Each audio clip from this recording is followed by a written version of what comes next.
Kohtla-Järve Järvekool tähistas 2022. aasta oktoobris oma 100. sünnipäeva.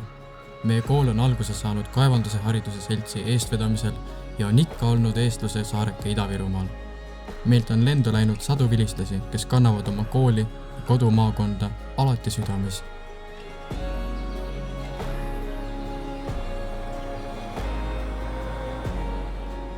Otsustasime uurida meie õpetajatelt ja õpilastelt, millisena näevad nemad hetkel meie kooli, selle minevikku ja tulevikku. Olgu see film meiepoolseks kingituseks koolile sünnipäeva puhul ja mõtteaineks kõigile kooliga seotud inimestele.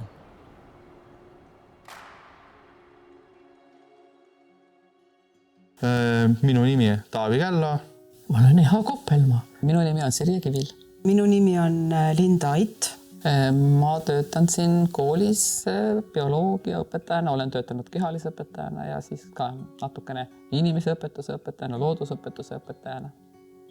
Olen selle kooli kunstiõpetuse õpetaja ja koolivilistlane. Minu koolitee algas 1964. aastal ja kooli läksin ma Kohtla-Järve 4. 8-klassilisse kooli, mis asus seal, kus praegu on Kohtla-Järve gümnaasium. Võib-olla te mäletate, see kool seisis tükk aega ka tühi, sest et 1972. aastal see Eesti kool lõpetas tegevuse ja kõik me tulime nagu üks mees üle siia uude Kohtla-Järve esimesse keskkooli. Minu igapäeva tee kooli ei olnud väga pikk, 1,5–2 kilomeetrit. Kooli tulin alati kauem, kui koju läksin, sellepärast et kooli ma ei tahtnud tulla, aga koju ma tahtsin minna. Siis samm oli reipam kodu poole minnes. Ikka, kui ma tulin alguses ju Kukruselt, eks ju, siis oli lihtne. Bussi peatusesse ja bussiga Vanalinna. Nii, aga siis 70. aastal me kolisime Kohtla-Järvele Olevi tänavale praegu, mis on. Ja sealt me tulime mööda Olevi tänavat jalgsi. Tee peal tulid kõik teised meie klassiõpilased juurde ja nii me siis kambaga läbi pargi jõudsimegi koolimajja. Minu koolitee oli siis tegelikult üsna lühike. Kui ma tulin koolist üksi, siis võttis see aega 5 minutit, aga kui ma tulin sõpradega, siis võttis see aega umbes 1 tund. Pood jäi ka tee peale, läksime sealt läbi, panime 2-3 inimese peale rahad kokku, ostsime kamatahvli või šokolaadi. Koolitee oli selline nagu praegugi, ehk siis jalgsi. Ja see on siis, ma ei tea, kuidas ma teile ütlen, Järve tänavalt, siis Veski kaudu kooli ja siis jälle koju tagasi sellesse kooli majja. Aga alguses käisin ma seal 4. 8-klassilises koolis, kus on praegu gümnaasium. Ja sinna ma läksin siis vastavalt sealt majade vahelt ja Slaavi gümnaasiumi eest ja sealt läksin siis kooli. Koolitee peal venelasi ei kartnud, sellepärast et hommikul nad läksid ka kooli kusagile. Aga kartsin näiteks siis, kui ma tulin muusikakoolist õhtul näiteks kella 9 ajal, siis nad passisid seal, praegu on siis Viruga keskus, vanasti oli see kinoteater Pobeda või Pabieda. Seal ees passiti ja üldiselt kõik inimesed teadsid enam-vähem, kuhu tasub minna ja kuhu ei tasu minna. Kuidas, et kui nii-öelda õhtul tuli käia keset tänavat, et oleks kindlam, et valgemates kohtades, mitte pimedamates kohtades. Nii et otseselt nagu jalad pidid head olema, ütleme niiviisi. Et loota tuli siis jalgadele ja õigel ajal tuleb jooksma hakata. Kool muutus väga palju juba sellel ajal, kui ma koolis õppisin. Et ma alustasin 1982. aastal ja kooli lõpetasin 1993. Nii et kui algklassides 1. septembril õpetaja pidas meile lühikese loengu selle kohta, kuidas lääs tahab meid hävitada, mismoodi ja mis relvadega täpselt, ja oktoobrilapsed, pioneerid, komsomol oli selline täiesti tavaline asi, see oli koolielu osa, siis põhikooli lõpuks meil ei olnud koolivormi, ja keskkooli ajal sai Eesti juba vabaks. Nii et juba minu kooli ajal oli väga palju muutusi.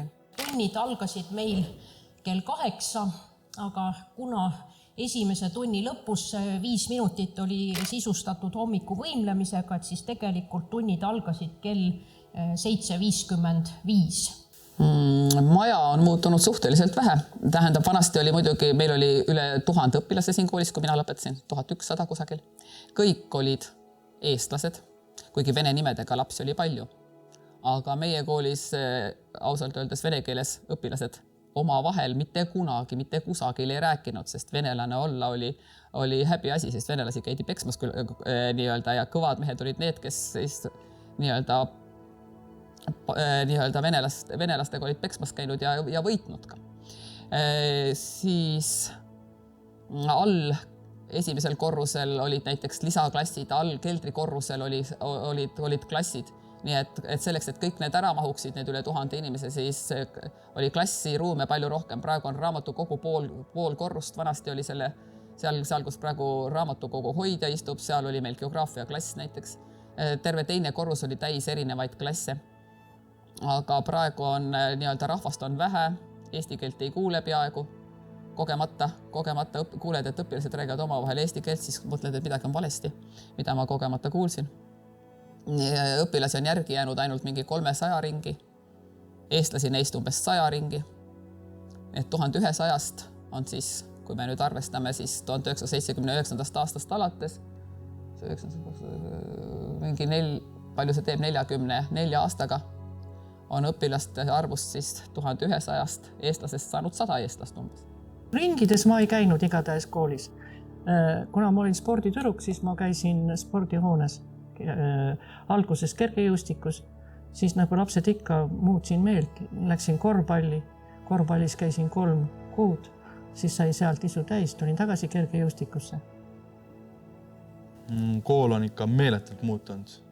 Alates õpetajatest, lõpetades koolihoonega, kõik on muutunud. Korrused, igasugu remondid, mingi ronimissein algklassidel, meeletult on muutunud. Kool võrreldes tolle ajaga on loomulikult muutunud. Muutunud on nii majanduslik olukord, tehnika vallas on suured muudatused toimunud, loomulikult on riigikord muutunud. Aga kui nüüd tagasi mõelda, siis mis mul meelde tuleb kohe on see, et me käisime laupäeval ka koolis.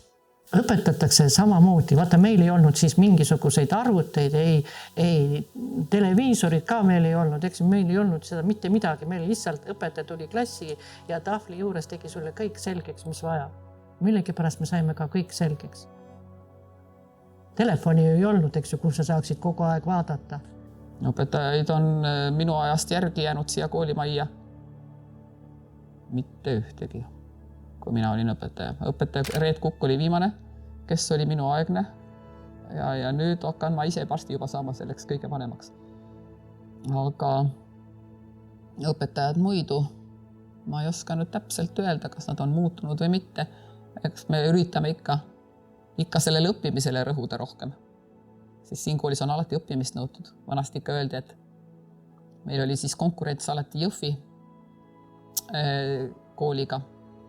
Ja meil ikka öeldi, et meie koolis nõutakse õppimist ja Jõhvi koolis koolivormi. Nii et meil on ikka pigem alati olnud õppimiskallakuga kool.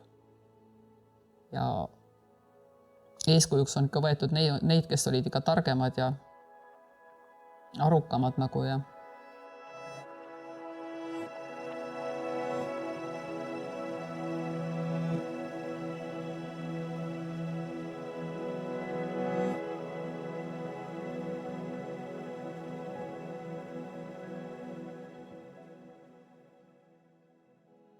Ei, siis kui mina koolis käisin, siis garderoobis ei olnud üldse sellist korraldust, nagu on praegu. Tol ajal olid seal aknad, siis garderoobi tädi Tiiu võttis su joppe, andis vastu numbri ja niimoodi see asi käiski.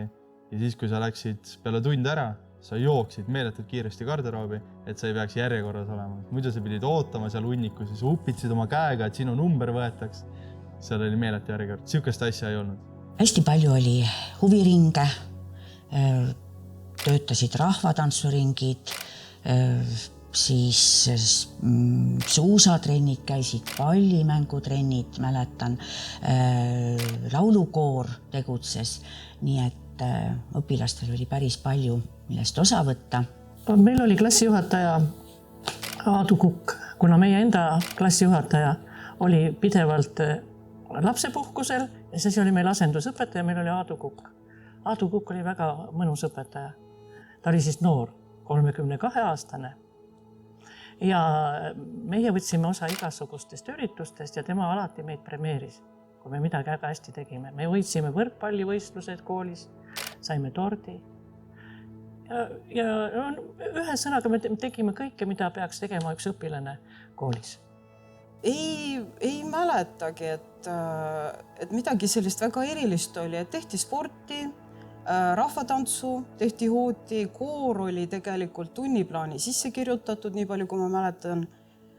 Ja kõige sellisem võib-olla huvitavam huviring, mis toimus, lausa eksootiline, oli see, et füüsikaõpetaja Leho Jõumees õpetas esperanto keelt. Minu ajal mina ei mäleta, et oleks olnud nii palju huviringe näiteks, kuna ma ise olen huviringi juhendaja. Huviringide kohta ma ei mäletagi, et koolis oleks eriti nagu otseselt huviringides käidud minu ajal. Käidi muusikakoolis ja käidi spordikoolis, trennis käidi koolis küll, aga kehalisõpetaja oli meil treeneriks näiteks, meil oli spordiklass ja pärast käisime trennis siin, aga seda nagu kas ta nüüd oli huviring otseselt, ma nagu ei oska nagu öelda, aga me käisime rohkem seal loomemajas ja nagu see loomemaja oli siis muide pioneeride maja. Et me käisime nagu seal ringides, me ei käinud nagu koolimajas. Koolimajas me käisime siis põhimõtteliselt trennis, jah. Ja toimus ka palju võistlusi, kuna minule meeldis väga koolis kirjandus ja meeldis ka ajalugu, siis võtsin osa kõnevõistlusest. Meil toimusidki koolis sellised üritused nagu kõnevõistlused. Vajasid väga pikka ja põhjalikku ettevalmistust. Ja siis oli meil ka luulevõistlusi, luulekonkursse koolisiseseid. Ka sellest ma võtsin osa. Ma mõtlen, et meil täitsa tavaline. Mina võtsin ikka kõigist asjadest osa. Kui vaja oli, siis lugesin luuletus, kui vaja käisin laulmas. Kuigi ise eriti viisipidaja ei ole, aga kui keegi teine kõrval õigesti laulab, laulan mina ka õigesti. Isegi luulet käisin lugemas. Kirjutasin ise luuletuse ja läksin seda lugema. Tavaline koolielu. Kõikidest asjadest võtsin mina osa. 1985. aasta sügisel toimus meil koolis ansambli Turist pidu, et mis oli selline väga suur sündmus. Siis on meeles rahvaste sõpruse festivalid, et omal ajal tegutses meil koolis rahvaste sõpruse klubi ja mida need festivalid endast kujutasid. No nimelt käisid meil külalised teistest koolidest, erinevatest liiduvabariikidest. Mäletan, et kõige kaugemad külalised olid Kasahstanist, aga olid ka delegatsioonid Leedu koolidest, Läti koolidest, Ukrainast, Valgevenest ja nii edasi.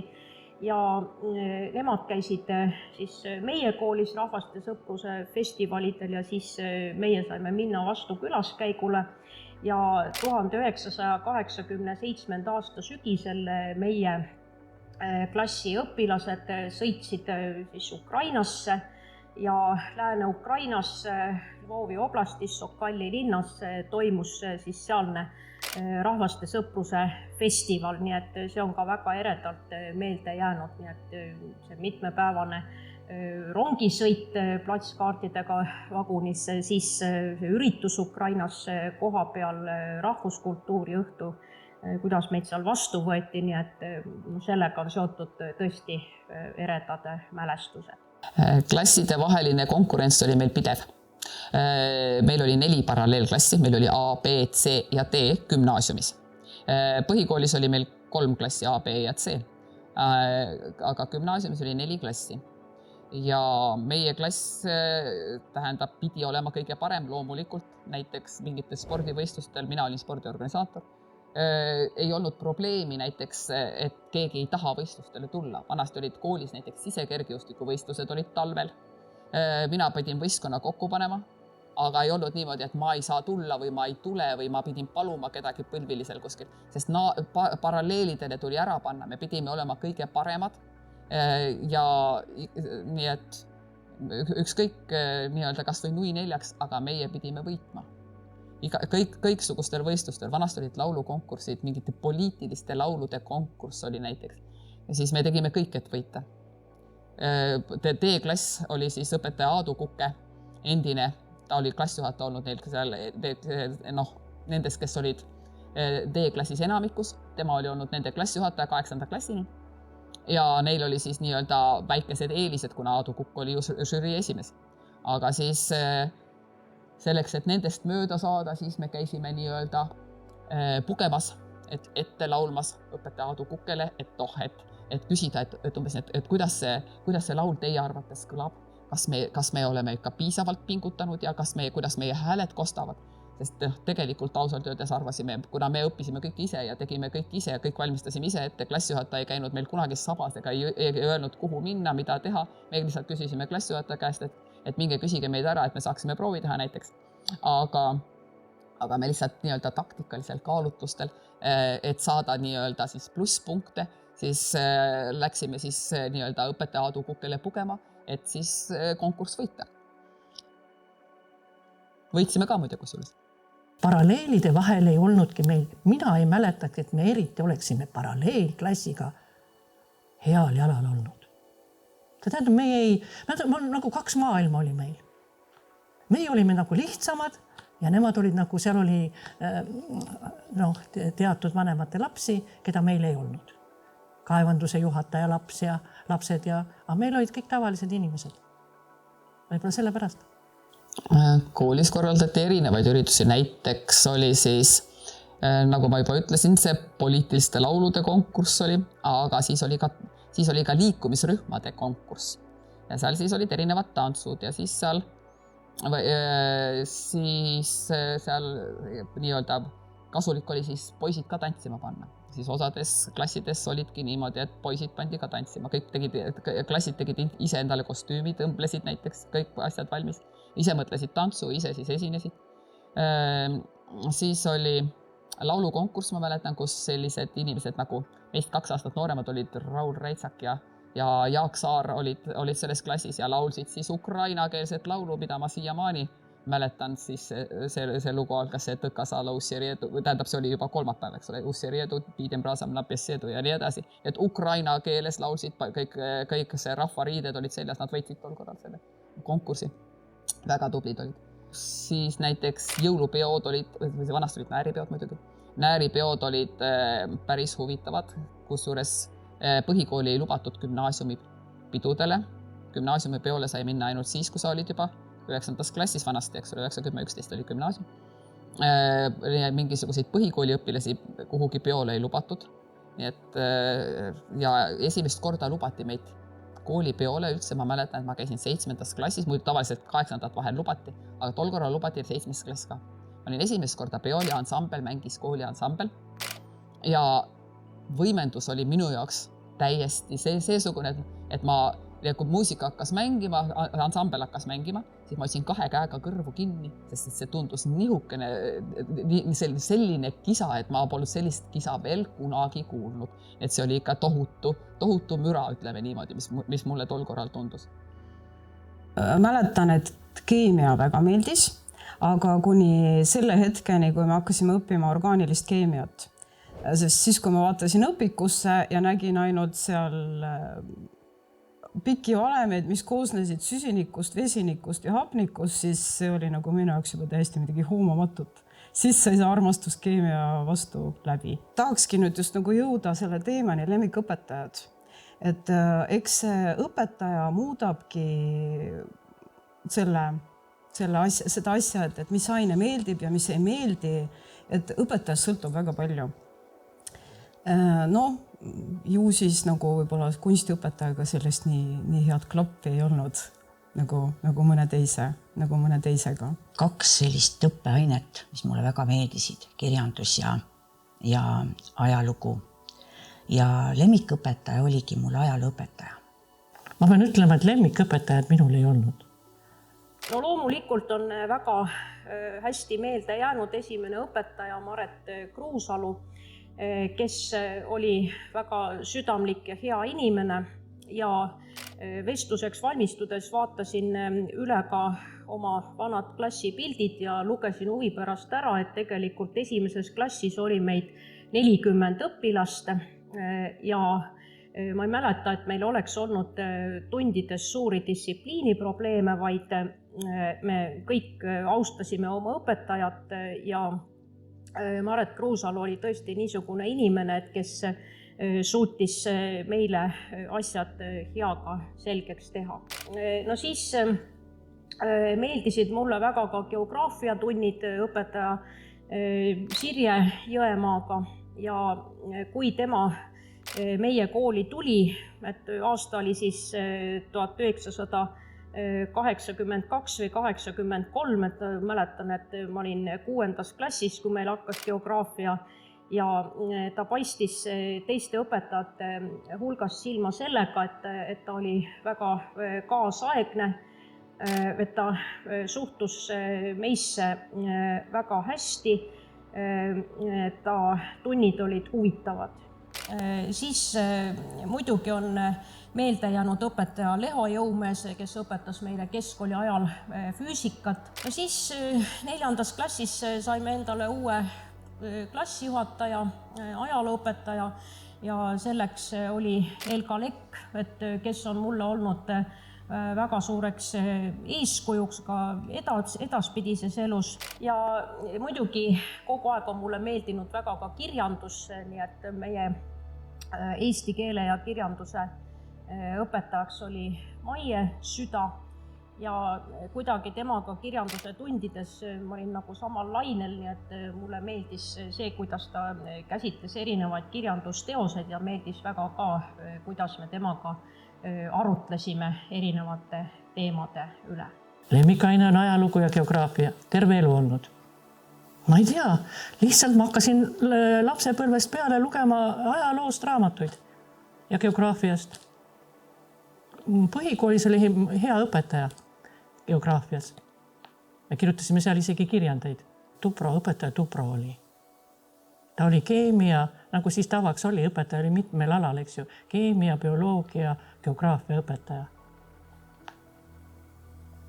Lemmikõpetaja oli mul geograafiaõpetaja Rutt Somelar. Geograafia oli üks lemmikõppeaineid ja siis oli lemmikõpetaja veel eesti keele õpetaja Laine Vask. Ütleme nii, et geograafiat ma mingil määral õpetan. Kehaline ei olnud üldse mu lemmikõppeaine, muide kehaline kasvatus. Kuigi ma käisin trennis kogu aeg, aga kehalisest me otsime kõrvale sellepärast, et kuna trenn oli niigi iga jumala päev, siis nagu see kehalise tunnis, see tundus nagu suht mõttetu riidesse panemine, seal eriti midagi olulist ei tehtud. Bioloogia ei olnud mul üks lemmikainetest, ütleme niiviisi. Aga niimoodi läks lõpuks. Ma ei usu, et lapsemad lollimaks on läinud. Ma arvan, et lihtsalt ei taheta enam nii palju. Mina vähemalt teadsin, miks ma õpin, ma tahan ikka edasi õppida. No mina olen seda usku, et kõik sõltub hästi palju isiksusest, kõik sõltub hästi palju endast, et kõigil on küll erinevat moodi antud looduse poolt, aga sa saad ise tegelikult väga palju ära teha, see on alati niimoodi olnud. Ja nagu ma juba ütlesin, et nii siis, kui praegu on väga erinevaid õpilasi, nii nagu maailmas on väga palju erinevaid inimesi, et ma ütleks, et praegu kuidagi õpilased targemad on, te olete nagu natuke teistmoodi. Mina tahtsin edasi õppida. Aga tead, ausalt öeldes, kui ma keskkooli lõpetasin, ega ma ei teadnud, kelleks ma tahan saada. Aga juhus aitas. Juhus on väga lihtne. Raamatukogus, nii nagu ma ikka käisin raamatukogus üks kord kuus kindlasti, oli kuulutus. Pedagoogiline instituut avab uue eriala, vene keele õpetaja eriala. Aga kuna ma arvasin, et mul on vene keel suus, siis ma võin seda sinna õppima minna. Üldiselt on, kuna te olete vabas riigis kasvanud, siis mina arvan, et praegune põlvkond ongi tegelikult vabam te olete seesmiselt vabamad ja teil on see sisemine vabadus olemas. Nii et see on selline väga hea baas, eks ju, kus siis nagu tervet seda kodanikuühiskonda ehitada, et see on selline asi, mida ma tunnen, et minu põlvkonnas on nagu just puudu. Et meil on sellist nagu sotsiaalset närvi vähevõitu. Õpetaja Valli, õpetaja Koida, meil on teile kingitus. Meil on Eesti lipud. Oi kui armas! Aitäh!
Võib-olla äkki lõpuaktus, 11. klassi lõpuaktus, kus meil oli, see aula oli nii paksult rahvast täis, et kui mina läksin oma seda tunnistust saama, siis mulle mahtus sinna lilli andma umbes, ma ei oska öelda, 10-15 inimest, sest vanasti oli niimoodi, et lilli anti seal samas saalis järjekorraga. Nii-öelda, et üks inimene kutsuti ette, eks ole, aga meil oli üle 100 lõpetaja. Te kujute ette, kui kaua kestis aktus, kui kõik see 100 lõpetajat ühe kaupa ette tulid ja siis said oma tunnistuse kätte ja siis kõik see rahvamass ühe kaupa käis sulle lilli andmas. Nii, siis võeti järgmine ja jälle kõik ühe kaupa. Ja siis kui mina olin, siis mulle mahtus, kuna te mõtelge, et seal on 100 inimest, aga 100 lõpetajat, aga pluss peale selle oli kõigil igavene kari sugulasi ja tuttavaid, sest see ei olnud limiteeritud. Igaüks võis lasta tulla sinna endale nii palju, kui tahtis. Nii palju, kui mahtus saali, nii palju mahtus. Ja kokkuvõttes siis, kui ma hakkasin välja minema, siis ma nii-öelda ootasin veel umbes mingi veerand tundi, sest mul oli järjekord veel inimestest, kes minuni üldse ei pääsenud veel seal päris pikk. Nii et lõppkokkuvõttes, kui ma need lilled kätte sain, siis see võttis ikka piisavalt kaua aega. Kõigepealt meie klassiõhtud. Need olid huvitavad, korraldasime siin viktoriine, aga põhiliselt need tantsisime. Nii et need klassiõhtud olid meil tantsuõhtud.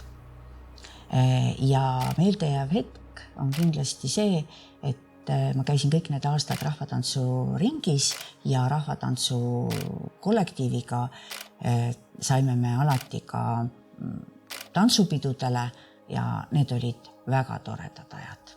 Siin tantsutrenni teha ja lõpuks siis suurel tantsuväljakul tantsida koos teistega.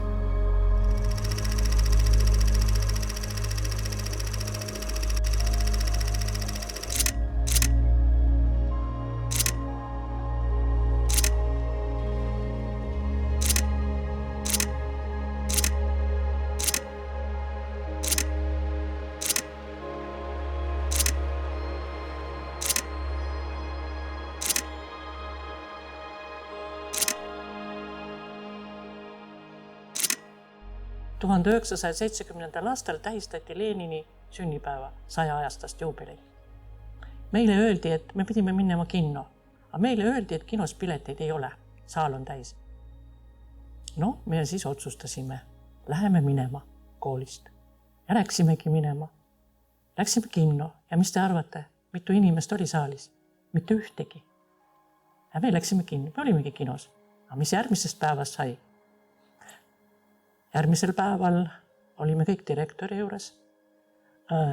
Käitumisinne läks kõigil. Ja peale selle, et kellel olid lahtised hinded, kas 2 või 3, virutati kõik 2 sisse. Me mõtlesime, et meid visatakse koolist välja. Aga kõige huvitavam asi oli see, et meid ei visatud koolist välja. ja mitte kedagi see ei huvitanud pärast seda intsidenti ja meie elus pole see kunagi mingisugust osa mänginud. Aga siis oli, jumal, suure kella külge pandi. Aga meil oli vist direktor see, kes meid välja päästis. See oli 100. sünnipäev, meie läksime lihtsalt heast peast, kui meile lubati kino minna, me läksimegi kinno. Siis ei sobinud, sest me läksime tundidest ära ju. Me tegime poppi ju. Muidu pidime aga siis teatati meile, et ei lähemegi, terve kooli lähe kinno. Teate, kino on reserveeritud, kõik on, kohad on täis, ühtegi piletit ei ole. Aga me läheme sinna, mitte midagi ei ole. Tühi saal. Huvitav on see, et jah, peale selle, et meil käitumisinne võeti, mitte midagi muud ei olnud. No ma arvan seda, et meid aitas direktor. Meil oli, Stepanov oli meil direktor. Ma arvan, et tema meid aitas. No pärast nagu on olnud niimoodi nagu juttu, et tema aitas meid. Et noored lapsed ja nii edasi, eks. Aga sellest oleks võinud saada suure karistuse, tõesti oleks võinud koolist välja lennata. Ma nii mäletan, kuidas me direktori juures käisime ja siis otsiti seda ninameest, kes see on, eks ju. Aga kuna meil olid kõik ninamehed, siis ei olnudki nagu kedagi kellestki rääkida. No näiteks, kuidas me terve klassiga põgenesime ajalootunnist ja õpetaja Elga Lekk karjus all foyer otsas, et 5B tagasi, aga meie tõmbasime juba kiiresti, viimased veel kuulsid ja järele ta meile ei jõudnud. Nii et me tavaliselt põgenesime koolist terve klassiga. Kui me vene keele tunnist, mis oli näiteks 8. tund, ära jooksime, siis me saime karistuseks klassijuhataja Anne Oru käest füüsikatunni, kuhu me pidime tulema siis 0 tunniks, ehk siis kella 7 hommikul, sest tunnid algasid ju 8 vanasti. Kella 7 hommikul pidime tulema siis 0 tundi füüsikasse. Ja siis me vahetevahel otsustasime klassiga, et kas minna nüüd 8. tundi vene keelde, mis võis näiteks samal päeval olla, ütleme juba teine kord vene keel, sest et vene keele tundi oli piisavalt paksult. Või siis nii-öelda karistuseks kõigepealt ära joosta, siis karistuseks saada näiteks 0 tunnis füüsika. Ja siis me otsustasime, et ei, parem võtame 0 tunniks füüsika kui 8. tunniks vene keele. Ja lahkusime terve klassiga. Klassijuhataja ei pidanud meil isegi midagi ütlema. Me nii-öelda vabatahtlikult juba olime siis pigem füüsikas kui vene keeles. Meelde jäävamad hetked kooli ajast, ma mõtlesin ja püüdsin mingisugust edetabelit seada ja tegelikult jäid ikkagi tippu need sõpradega koos veedetud aeg. Et see oli nagu kõige parem, mis koolipõlves minu jaoks toimus. Ma ei tea, kas ma sooviksin nüüd taas laps olla, ausalt öeldes. Noorem võiks ju olla, aga laps päris olla nüüd, ma ei tea, vist ei tahaks. Ütleme niimoodi, et üliõpilane oleks kõige parem olla. Sest üliõpilane otsustab ise, kas ta läheb loengusse või ta ei lähe loengusse. Ei, sellepärast, et siis ei saaks teha seda, mida tahad. Muidu vanemad keelaksid ja ütleksid, mis teha tahad, mis teha tohib. Mulle siuke asi meeldib, mulle meeldib ise otsustada. Ma tahaksin olla noorem, aga laps mitte. See on nii palju muresid kui lapsel. Mul küll ei ole. No kuule, ma ei viitsiks enam õppida, nii nagu ma peaksin tunnil käima. Võib-olla. Geograafias ja ajaloos ma hea meelega käisin õpetaja Pille Piigi tundides kuulamas. Ma praegugi loen ajalugu ja vaatan filme. Laps ma ei sooviks enam olla, mulle meeldib minu täiskasvanu elu rohkem. Kui ma nüüd tagasi mõtlen lapsepõlvele ja sellele ajale, siis ma arvan, et mul oli väga ilus ja helge lapsepõlv. Et ma ei tea, kas ma tahan praegu enam laps olla. Ma arvan, et elukogemusi on nii palju ja pikk elu on selja taga ja väga huvitav elu. Ja kuna lapsepõlv oli ka huvitav, hästi palju oli sõpru, mängisime palju väljas, sõitsime ratastega, mängisime rahvastepalli, talvel uisutasime, sest et liuväljad olid kooli juures. Siis ma meenutan seda aega sooja südamega ja olen sellega väga rahul. Vaat kõige huvitavam on see, et kõige paremad sõbrad on põhikoolist. Teised on tuttavad. Põhikooli õpetajad, õpilased, nendega ma võin 20 aastat mitte kokku saada ja kui kokku saame, siis oleme ikka kuidagi sõbrad. Ma klassikaaslastega tähendab, kui meil kooli kokkutulekud on, siis meil vanasti ikka sellel aastal oli kuidagi ainult üks klassikaaslane, aga muidu pinginaabriga ma suhtlen siiamaani ja on inimesi, kellega ma käisin 11 aastat ühes klassis ja suhtlen ka siiamaani mõningatega neist. Nii et ja klassikaaslastega põhimõtteliselt suhtlen ma mõningatega siiamaani, pinginaabriga näiteks ka. Ma arvasin nii ja jube hea, kui see oleks niimoodi olnud, et koolisõbrad on igaveseks, aga elu ja vahemaad on vahele tulnud. Et minul ei olegi ühtegi koolisõprust kestma jäänud praeguse hetkeni. Et me oleme koolisõpradega küll tegelikult üsna tublid olnud ja veel mitu ütleme, oma 10 aastat kindlasti peale kooli lõppu suhelnud. Aga jah, et elu teeb omad korrektiivid ja kui ikka erinevates riikides elatakse ja siis on pere ja töö ja tegemised ja et siis kaob nagu see side ära kahjuks. Mis on minu klassikaaslastest saanud? Aeg on edasi läinud, ega selliseid tihedaid sidemeid endiste klassikaaslastega eriti ei ole. Pigem ülikoolikaaslastega on tihedad sidemed, saame kokku ja räägime ja tuletame vanu aegu meelde. Viimasel vilistas kokkutulekul minu lennust ei näinud ma mitte kedagi oma lennust. Me ei ole enam kedagi siin, väga üksikud ainult. Kõik läksid kohe peale keskkooli lõpetamist ära. Ma ei tea, küllap siis juba siis tundsid, et see pole see koht. Mina jäin. Ma ei tea, ma läksin ka ju minema õppima. Ma pean ütlema, mul on väga mõnus Kohtla-Järvel. Mina ei tahaks Tallinnas elada. Ma olin 3 aastat Tallinnas töötasin. Ma ei tahaks seal enam olla. Jube, suur linn. Kohtla-Järve on väga rahulik. Ja kui te vaatate veel, kui kena ta on, kui te käite linnas ringi.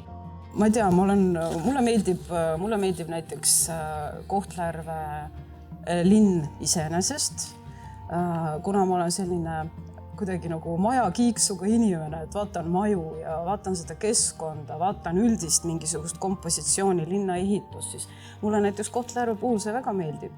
Et kuna see linna süda on välja ehitatud ju tegelikult suht lühikese aja jooksul, ta on ühtses stiilis, selline kompaktne, siis minu meelest on Kohtla-Järve kena linn. Et siin oleks tarvis värvikihti majadele peale ja meil on linn nagu kompu. Nagu ma ütlesin, eks suurem osa läks ära Kohtla-Järvelt. Mõned üksikud on jäänud. Üks inimene on kindlalt, kes on juba Manalateele läinud. Aga kuule, kõik teised on ju 70-sed. Kõik on pensionärid. Kes on õppinud arstiks? Meil on klassis oli kunstnik. Ühesõnaga, kõik on minu meelest heal järjel.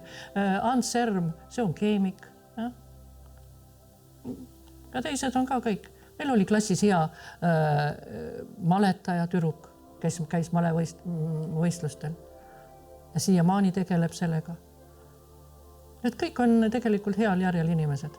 Mõni on õpetajaks läinud, mõni veel otsib oma kohta siin, käib erinevaid asju õppimas, aga üldjoones ei ole selle asjaga väga kursis. Klassikaaslastest on üle poole inimestest on lõpetanud ülikooli, kõrgharidusega inimesed, mõned on ka juba surnud. Inimesed läksid kõrgkoolidesse. Ma tean, et osa õppis meditsiini, osa õppis pedagoogikat, osa töötas teeninduses, nii et tegelikult väga erinevaid ameteid inimesed valisid. Klassikaaslased teavad erinevaid ameteid või neid siin loetleda, et on prokurör, on kriminalist, pankade peamajade töötajad, valla sotsiaalosakonna juhataja, muusikaõpetaja, töötu, ehituskaupade müügimees, kriminalist. Jah, väga erinevaid ameteid peetakse, et viimasel kokkutulekul oli hea kohtuda ja juttu rääkida, et veenduda selles, et kõigil, kes kohale tulid, läheb hästi.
Minu nimi on Tarmo Kost, olen Kohtla-Järve Järve kooli direktor ja seda alates 1. septembrist.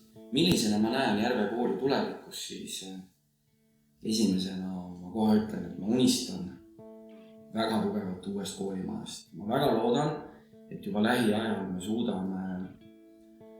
suudame kokku leppida, kuhu uus koolimaja tuleb ja me saame projekteerimise ja selle idee lahendamisega edasi minna. Uus koolimaja tuleb kindlasti väiksem kui praegust meie koolimaja, mis on ehitatud 1971 ja on ilmselgelt meie koolile liialt suur, aga meie koolile puudub, sellel hetkesel koolimajal puudub ka selline kaasaegne funktsioon ja kaasaegne lähenemine. Et minu silmis meie uus kool tuleb väiksem, kompaktsem, aga tunduvalt mugavam ja huvitavam. Koolimajja planeerime selliseid ruume, või tähendab, et kõik ruumid on sellised, kus saab viia läbi õppetööd. Soovime teha sinna sellise väikse nagu huvikeskuse, et oleks videoringi tööruum olemas, oleks töö ja tehnoloogial, mitte tüdrukute, vaid käsitööl ja tööõpetusel, keraamikahi, väike võimlemisruum, et need ruumid oleksid siis kasutusel juba päeva sees, et seal tunde läbi viia, aga ka õhtusel ajal, et kool oleks avatud, mitte 24 tundi, vaid tõesti, et meil selline õppe- ja huvitegevus käiks õhtuni välja, et see on minu suur unistus. Ja muidugi me ei saa mööda ka spordisaalist, mis peab meie uue koolil olema. Ujulat ei ole mõistlik ehitada uute koolimajja, kuna Kohtla-Järvel on juba väga hea ujula olemas 10 reaga, aga meie uus koolimaja peab olema funktsionaalne, et kõigil õpilastel oleks seal mõnus, huvitav ja hea olla. Mis on lähiajal Järve kooli puhul muutumas, siis kui vaadata meie kooli õppekava, siis õpilased midagi valida ei saa. Koolil on olemas või riiklikus õppekavas on antud nii-öelda tunnivaba ressurss. Me oleme selle kõik andnud nii et õppeainete peale ära jaotanud, aga nagu ma ütlesin, et õpilaste valik või valikuvabadus on nullilähedane. Me pakume küll B-keele valikut, aga see on vene keel ja rohkem valikuid meil ei ole. Et me tahame seda kindlasti muuta, et juba järgmisel aastal õpilased saavad ise valida. Kõigepealt muidugi õpetajad pakuvad välja oma nägemuse, milliseid huvitavaid, põnevaid või teistmoodi tunde nad tahavad teha. Ja siis need tunnid saab õpilane ise valida. Ja siis me ei lähtugi enam klassipõhisest, vaid läheme üle lendude põhiliselt ja idee on minna ka kooliastme põhisele õppele, mis tähendab, et nii 7., 8., 9. klass õpivad sellel kursusel koos. Nad on valinud, näiteks praegust ma siin kohtun poistega, kes teevad filmi, kui mõni õpetajatest pakub välja filmikursuse, siis siin samas kursusel saavad õppida koos 7, 8 ja 9. klassi õpilased ja usun, et nendel sellistel huvipõhistel lähenemistel on suurem jõud õppimisel kui nii-öelda kooli poolt kohustuslikult pandud õppekaval.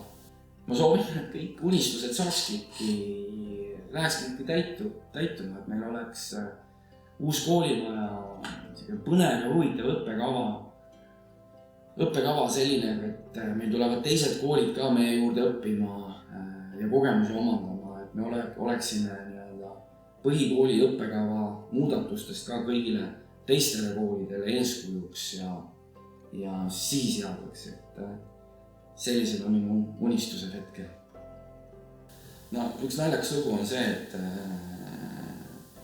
et kui ma siin vist esimesel nädalal tulin siia kooli, siis oli noor administraator ja ta küsis, et ma ütlesin tere, ma olen Kohtla-Järve koolidirektor Tarmo Post ja ta küsis, et kui kauaks te siia tulite? Tõsi ta on, direktorid on Järve koolist tulnud ja läinud. Pärast eelmise direktori lahkumist oli kool hädas uue direktori leidmisega. Kuidas aga sai siis Tarmo Postist uus Järve kooli direktor? Riik valib direktoreid siis läbi avaliku konkursi. Olen rääkinud, et kui nüüd juba peaaegu aasta tagasi, kui Venemaa tungis kallale Ukrainale, siis peale seda mõtlesin ka mina, et kas ma võiksin midagi rohkemat teha nii-öelda riigi jaoks, et Elvas oli tore ja hea ja mugav töökoht, aga ma tundsin, et ma pean veel midagi tegema. Ja kui ma hakkasin mõtlema, et mida ma siis koolijuhina saan teha rohkem, siis ikkagi tuligi see esmamõte tuli, et tulla Ida-Virumaale. Ja kui ma vaatasin Kohtla-Järvele, et oli just üks konkurss lõppenud ja mitte kedagi ei kandideerinud, siis ma nagu tundsin, et Kohtla-Järve võiks see õige koht olla. Enne kandideerimist ma sõitsin siin Kohtla-Järvel läbi Kohtla-Järve ja tegin oma kandideerimise video siin Kohtla-Järvel. Ja siis järelikult komisjon pidas minu motivatsioonikirja nii tugevaks, et nad valisid mind siia direktoriks. Ja tihti küsitakse ka seda, et kas sa oled kahetsenud, et sa oled tulnud ära või on sul siin kuidagi teistmoodi. Ma ütlesin teid, et kordagi ei ole kahetsenud, et seda mõtetki ei ole tulnud. Ma tulin teadlikult siia kooli. Minule on siuke mulje jäänud küll, et meie kool on siin piirkonnas tähtis, kuna see on siiski üks mitte väga paljude hulgast Eesti kool, siis see on ikkagi tähtis. Kuule, minu meelest küll. Ei saa öelda, et ei ole oluline. Ta tegelikult peaks olema rohkem oluline, minu arvates. Absoluutselt oluline. Absoluutselt. Seda näitas ka see otsus, et riik võttis põhikooli enda pidada. Et riik on siiamaani võtnud oma kooliks ainult riigigümnaasiumid ja põhikool on olnud see, kuhu riik ei ole sekkunud, aga see, et riik võttis Kohtla-Järve kooli nii-öelda oma hallata, näitab, et see on mitte ainult piirkonnale oluline, vaid see on riigile oluline. Sellepärast, et kui mina siia kooli tulin, siis meid oli ikka, me rääkisime eesti keeles. See ongi see kõige suurem see mure, et me pika peale muutume, ei ole ei eesti, ei ega vene. Ja need lapsed, kes meil on, ei ole ka eestlased ega venelased. See on tegelikult hirmus minu meelest, kuidas me muutume võõrkeelseks kooliks, mitte eestikeelseks.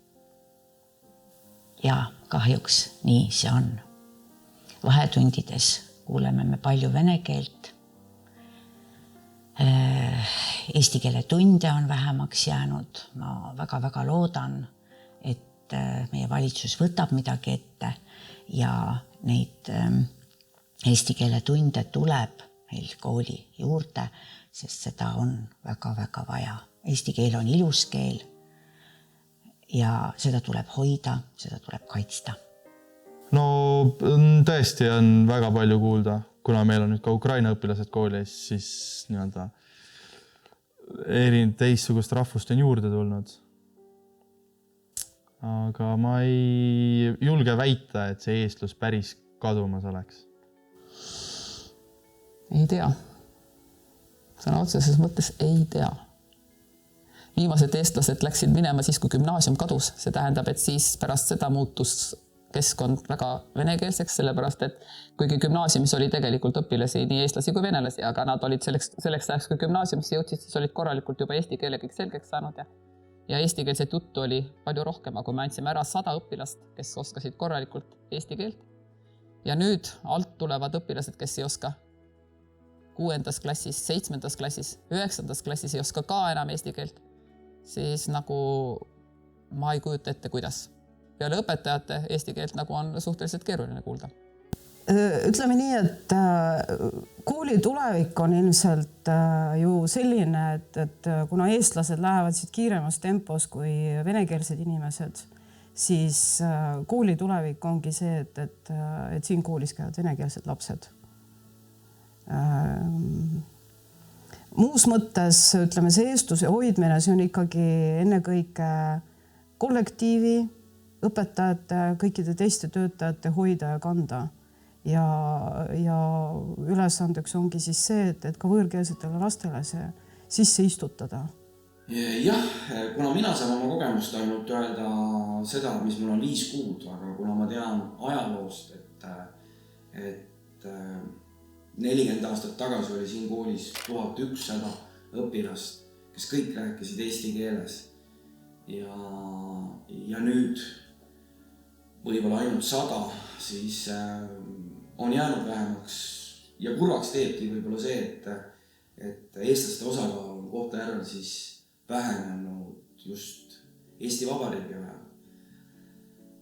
Kurvaks teeb ka see, kui õpilased ka tihti omavahel, vene õpilased tunnis või püüavad rääkida vene keeles, mis tähendab seda, et ikkagi neil ei ole seda keeleõppe sellist krõpsu ära käinud, et tegelikult nad teevad sellega endale kahju, see tähendab, et nad ei lähe eesti keelde sisse, nad ei omanda seda, et mõtlemine, tegevus käib ikka vene keeles, et sellest on kurb, jah.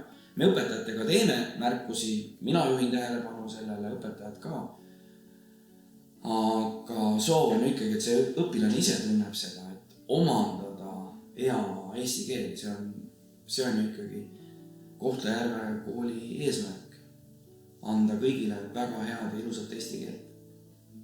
Ma ei tea, kas me saame selle siia positiivsesse filmi sisse panna, aga minu veendumus läbi elu on see, et Kohtla-Järve ei ole nõrkadele. Et võib-olla siis see, et kes on ikkagi siin linnas lapsepõlve veetnud ja Eesti koolis käinud, olnud siis seeläbi juba eestluse kandja, edendaja, integreerija, siis on see ka nagu minu meelest päris hea saavutus, eks ju, juba see fakt iseenesest, eks ju. Sest siin on toredad õpetajad ja head tunnid, mis mulle meeldivad. Kehaline kasvatus, matemaatika, eesti keel, kunst, tööõpetus. Siin on väga tore õppida, sest siin on toredad õpetajad ja hea söök ja väga muud head asjad. No sellepärast, et see on Eesti kool ja siin on hea kui lasteaias. Siin on head õpetajad ja siin on lõbus vahetunnis mängida. Muusika, sest ma olen väga hea laulja ja mulle endale ka meeldib väga laulda. Et tuleb üks suur kontsert ja et kõik saavad tantsida ja laulda ja kõike lõputseda. Ma arvan, et see kool on mulle väga palju andnud. Mina õppisin vene keele eriklassis tol ajal olid sellised eriklassid, mina sattusin vene keele eriklassi ja seal me õppisime süvendatult vene kirjanikke, vene luuletajaid ja ma arvan, et kuna mulle kirjandus väga meeldib, siis see andis ka omakorda juurde mulle palju. Ja see, et ma ikkagi süvendatult õppisin vene keelt, siis kui ma ülikooli läksin, siis mind vabastati vene keele loengutest. Ma pidin ainult lugema venekeelset eriala kirjandust natukene või pedagoogilist kirjandust juurde, aga et ma vene keele loengutes käima oleksin pidanud, seda ei olnud. Nii et selline väike boonus oli. Ei ole ma käinud teistes koolides ju, mul ei puudub see võrdlusvõimalus, aga ma arvan, et kõik, mis õpilane koolist saada tahtis, ta sai. Nii et ainult ise peab olema aktiivne, ise peab tegutsema, ise peab tahtma ja siis on kõik korras. Mulle ei tundu, et see on kadumas. Siukest asja mulle otseselt ei tundu. Muidugi muid rahvusid on palju, aga mul ei ole tunne, et see oleks kadumas. No ma ei usu, et kõik venekeelseks läheb, seda ei juhtu. Ainult, et ma tahan öelda, et see eesti keel on väga imelik, tuleb meil. See on niisugune need lapsed, kes õpivad meil venelased, need ei räägi korralikult ei eesti keelt, ei vene keelt. Meie lapsed, kes õpivad eesti keeles, nad muutuvad nii kidakeelseks eesti keeles. See mõjutab, see kakskeelsus, mõjutabki väga tugevalt. Sa ise oled ju ka tunni, sa näed, kui õpetajal on eesti keele tund, kui teil on kaks erinevat, eks ju, eestlased ja venelased, kui raskesti mõistavad seda, mida sulle räägitakse, venekeelsed lapsed, eks ju. Ja samas jääd sina, võib-olla sulle peaks rohkem rääkima, jääd sellest ilma, mida peaks rääkima rohkem. Minu lemmik asi on lugemine. Ma olen eluaeg lugenud. Ma olen teile 100 korda rääkinud lastele, et 4. klassis mulle öeldi, sa loed halvasti ja peale seda ja öeldi mulle, et mine raamatukokku, mina ei ole sealt välja tulnud. Võt niimoodi on lood. See on elu osa, nii lihtsalt läheb. Ja see on selline vääramatu suund juba, et ma ei usu, et seda on kuidagi võimalik tagasi pöörata, et äkki siia tuleb rohkem eestlasi. Et ma ei tea, mis peaks juhtuma. Ma ei kujuta ette. Ma arvan seda, et see ei tule nii pea, aga mis peaks tegema, peaks inimesed tagasi tulema. Eesti maalased peaks tagasi tulema Kohtla-Järvel, kuigi kõik arvavad, et Kohtla-Järve on jube koht. Tegelikult kõik eksivad. Ja kui tulevad, siis mõtlevad, oi, kui palju teid siin on juhitud. No tulge ja elage siin. Ma arvan, et ma olen realist, et siin ei ole midagi loota. Elu võib-olla pakub üllatusi. Kui kõik hästi, kui kõik paremaks läheb, siis mina olen ainult rõõmus selle üle.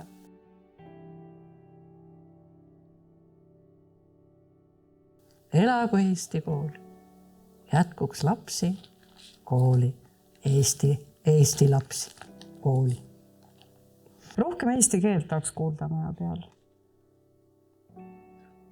Ja pikka iga, 100 aastat veel vähemalt. Ja rõõmu ja saavutusi. Et tuleks remont ja see kool saaks veel ilusamaks. Koolile soovin ma palju häid õpilasi, eestikeelseid õpilasi, palju rohkem. Eesti keelt tahaks koolis kuulda edaspidi ja sooviks noori õpetajaid. No ma sooviks koolile, et ikka püsima jääks siin linnas nende teiste koolide kõrval. Nii palju aastad on juba täis, et paneks teise samasuguse veel vähemalt otsa. Et ta oleks hoitud ja tubli. Eesti lapsi peab koolist rohkem olema, rohkem kui vene lapsi. Ja loomulikult ka vene lapsed peaksid südamega õppima eesti keelt. Muidugi paljud teevadki seda ja aitäh nendele. Aga et eesti keel kõlaks koolis, ka vahetunnis ja kõlaks rohkem, siis meil peab olema rohkem eesti lapsi siin Ida-Virumaal. Kallis Järve kool, soovin sulle õpilasi, kes on õpihimulisi ja soovin siia töötajaid ja õpetajaid, kes armastavad oma õpilasi ja tahavad neid õpetada ja mõistavad neid. Kõike head sulle, Kallis Järve kool. Peame tõdema, et väljakutseid on koolil omajagu, kuid nagu ütles õpetaja Linda Ait, siis Ida-Virumaa ei ole nõrkadele. Meie õpetajad on südamega asja juures ning teame, et seni, kuni on õpetajad, kuni on õpilasi, kuni on häid vilistlasi ja partnereid, kestab ka kool. Kestab meie kooli tunne. Las igaüks mõtleb, kuidas tema saab panustada, et meie koolis oleks hea õppida ja töötada. Sajaga edasi.